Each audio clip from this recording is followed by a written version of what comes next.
on in, everyone. Come on in because we are here to discuss the Love is Blind reunion. How did y'all like it?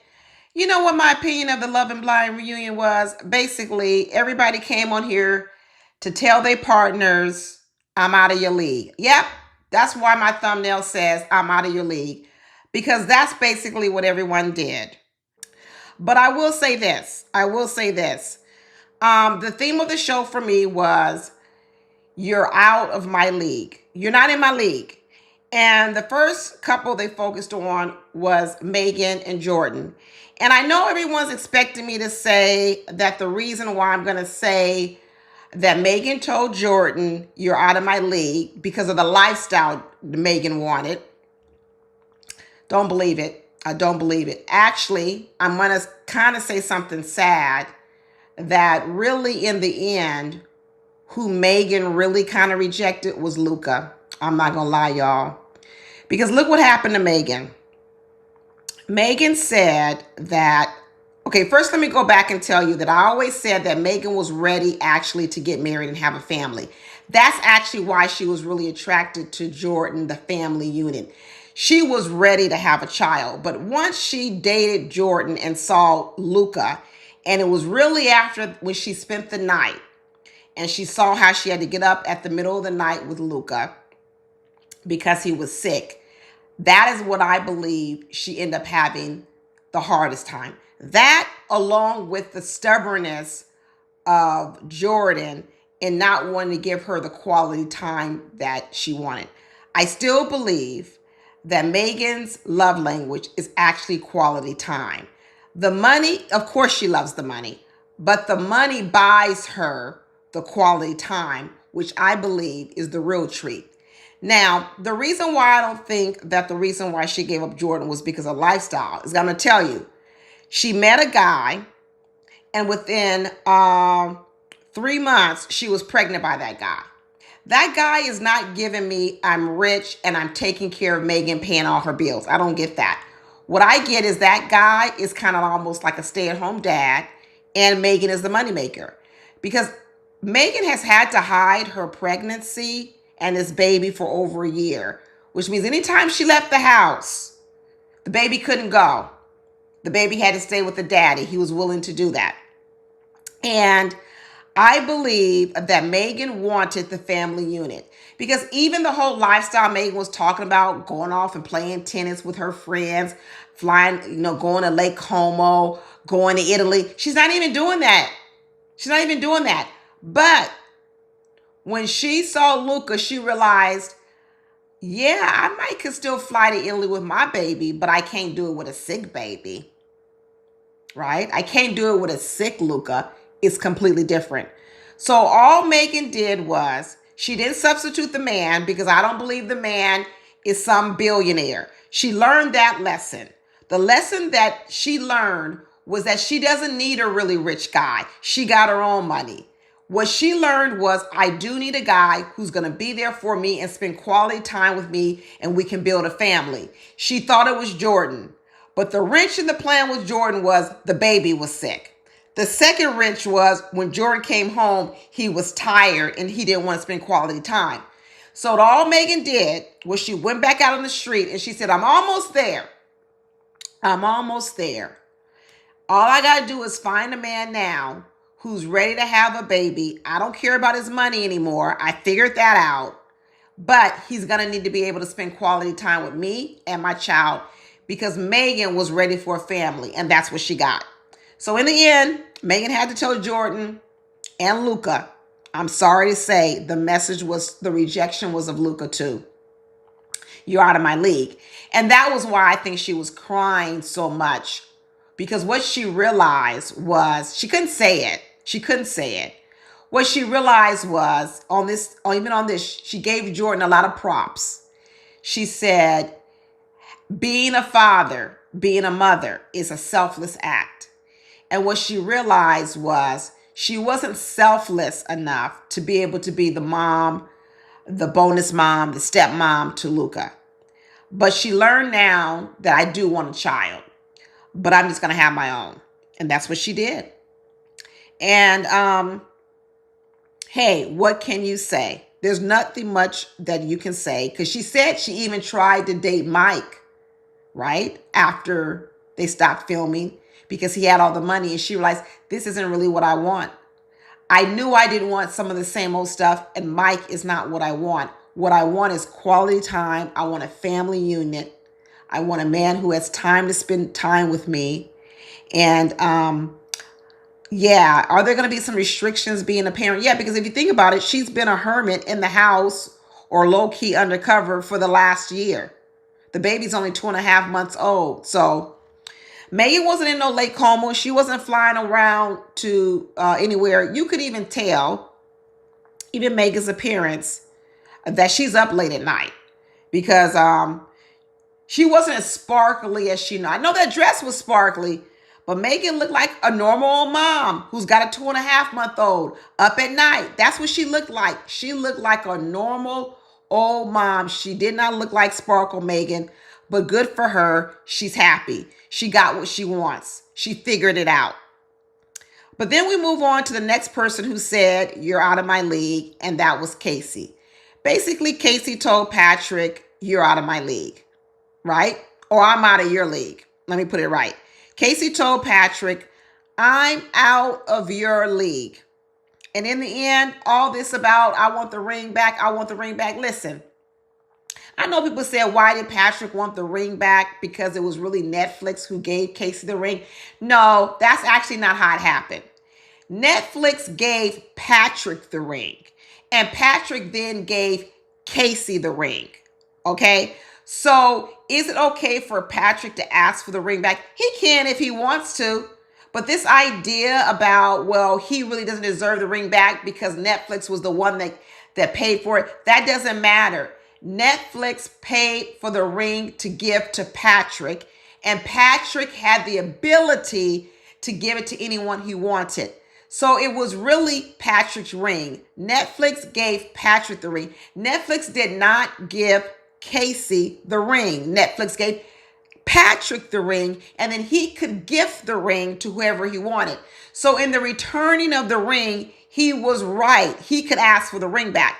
Now, this whole part about getting the ring back and then him losing the ring because of a basketball game, that was all just kind of weird.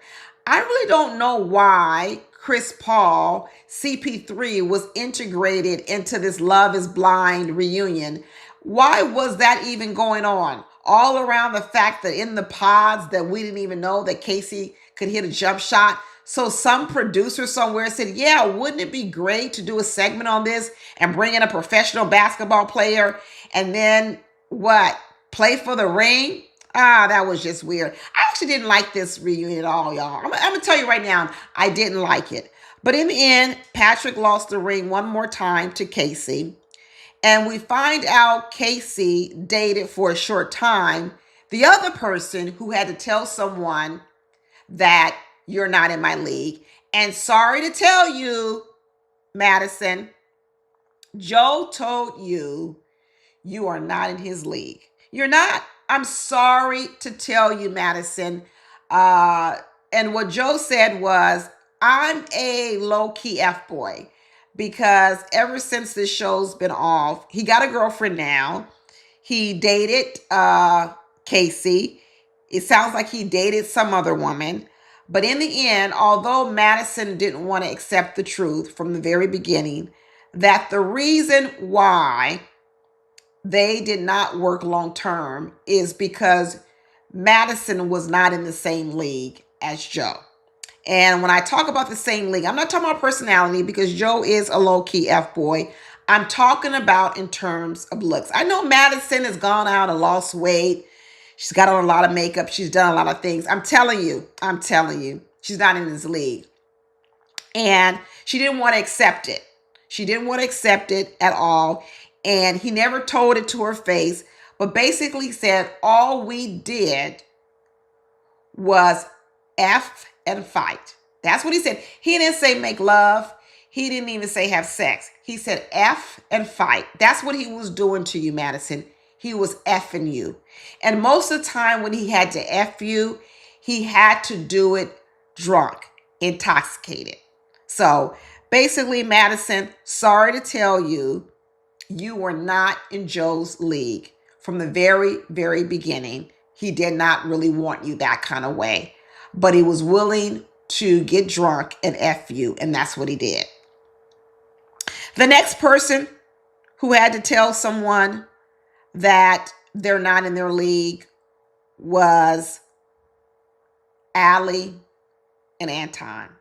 Allie had to tell Anton, you're not in my league. And let me tell you something about Allie. She's kind of like a fraud, y'all. We finally saw it.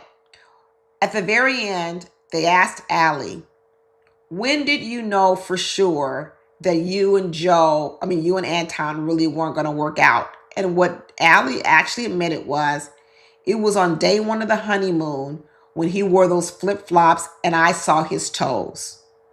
That's shallow. That's shallow, Allie. So what Allie is telling you, on the day of the honeymoon, she was out then. All this other stuff, his drinking, the fact that he comes home and has a beer, I'm not saying she liked it, but those things were just icing on the cake. I said it from the very beginning that when she saw Anton, she said, you're not in my league looks wise. She said it from the very beginning. And this is another thing I'm going to say about Allie. I think Allie is somewhat of a fraud because I know they made it seem like Allie and Anton were the first to get engaged. Maybe they were. They also made it seem like they got engaged very fast, but who knows? Maybe they got engaged at the same time. But there was really no reason for Allie to even choose Anton from the very beginning. My belief with Allie is that she just wanted to be on the show and make it to the end. Because all the things that in the end she said that she didn't like Anton for, she seemed to never have taken the time to get to know Anton. She seemed to have rushed into the engagement. And a lot of times, I've been watching Love is Blind for a long time.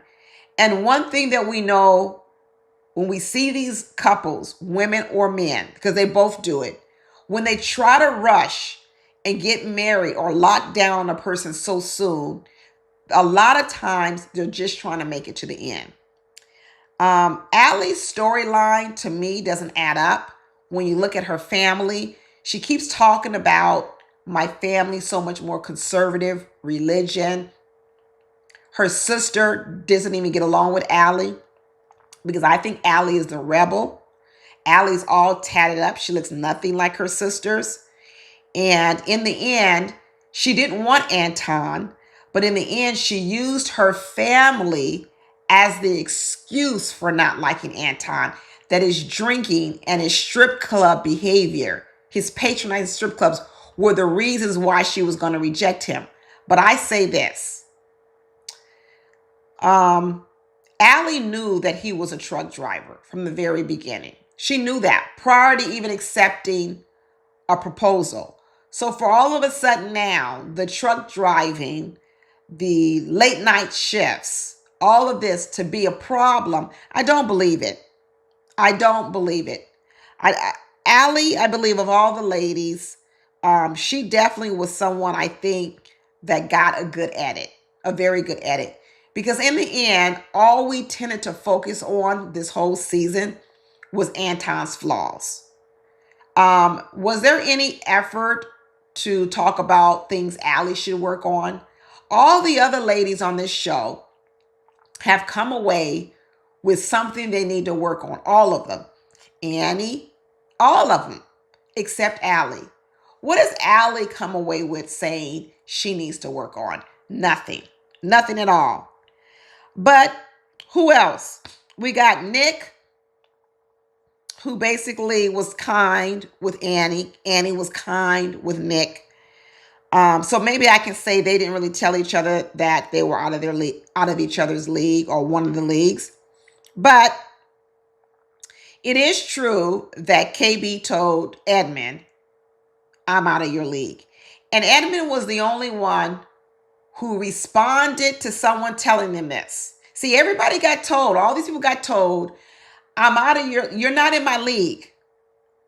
But when Edmond was told by KB basically that he's not in her league, Edmond was the only one that said, that's okay, KB. Because what I know is that in the real world, I would have never had a shot at a woman like you. There you go. Once again, Edmond is the only one being truthful. Everyone else walking around here, they're acting as if in the real world they would have ever had a shot at these other people. Anton is acting like in the real world he would have had a shot at Allie. It's not true. Allie is acting like in the real world she would have given Anton a shot. That's not true. In the real world, Joe, just like he told Madison, I would have never dated you. Okay? In the real world, none of these people would have ever been together. That's why the show is called Love is Blind.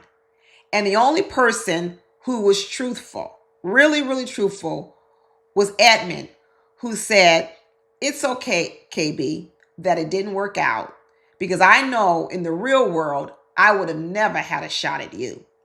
Now, KB, the one thing that kind of irritated me about her was her speech. KB loves to give a speech. She loves a long-winded speech, and she loves for you to sit and listen to it. When she was talking and giving her speech about everything that was wrong with Edmond and what he did wrong and what he didn't take accountable for, I really wanted to fast forward the whole show. I wanted to fast forward. Her speech went on and on and on. And I know what she was saying was, oh, he was trying to be manipulative. No, he wasn't. I agree with Edmond. Now, for you to interpret his behavior as manipulative, I understand it. Because what KB was saying was, because he kept saying he loved me, what he was doing was he was trying to make me go to an emotional state, and therefore that felt manipulative. Well, that's just because KB doesn't feel comfortable with the emotional state. That's what I'm saying. People who are comfortable with emotional states, those emotional parts of them, when someone is invoking in that, it doesn't always necessarily have to feel manipulative. But KB really tried to pretend like she was a sweet, sensitive woman, and she was never that woman. Like I said, KB is more like his mama. So when you want to be a hard-ass person out here in the world, as I believe KB kind of is when it comes to men, then what happens is when you have an emotional person come around, you could feel like, why are you trying to make me go to an emotional place? That's not where I go. What I want to do is I want to sit here and debate your behavior. I want to have long-winded speeches. I don't want you to interrupt me. I want you to listen. And because Edmond is so emotional all the time, I get it. She takes it as manipulation. No, it's not manipulation because he wasn't trying to, I'm not really buying that he was trying to manipulate KB. But I think KB was very, very, very uncomfortable dealing with a very emotional man. And that's okay. It's okay to say that she didn't want a very emotional man because an emotional man, she doesn't want to also feel those same feelings. Because when you are comfortable in an emotional state, it's okay for a person to cry in front of you. Go ahead and cry. Let it out. I don't have any problem with it. But when you don't want to feel some of your own emotions, you kind of want other people to stop. Don't do that. Because by you doing that, it's making me feel a kind of certain way. And that is what KB complained about all the time. What she complained about was how the way Edmond acted made her feel and react. KB has never taken ownership. She talks about accountability of her own emotions. What she has often described is that whatever Edmond is doing, it brings out a certain part of her that she doesn't want to bring out. First, Edmond brought out the angry black woman in her, as she says. I wasn't even calling her angry black woman, but that's what she said he brought out in her. Then, when he's being emotional and he's crying, she doesn't want him to bring out that side of her. So KB really complained about Edmond, but what KB really doesn't understand is Edmond don't have that much control over you, KB. KB, I don't know why she prescribed so much power to Edmond. She gave Edmond as if he had the power to make her angry, had the power to make her sad, had the power to control all her emotions. She never realized that at any point in time, you can control your own emotions. But that speech she gave was so long winded, I got tired and tired of listening to it. And in the end, I'm glad Edmond did what he did. He said, it's not the way I saw it. It's not the way I remember it. And he probably don't remember it because Edmond, he don't even remember how his mama treated him when he was in foster care. He blocks out a lot of stuff. That's what I think. I really do. But anyway, I wasn't a big fan of the reunion, but it is what it is. The season wasn't all that great, and neither was the reunion. But that's all I got, y'all. I will talk to you later. Bye.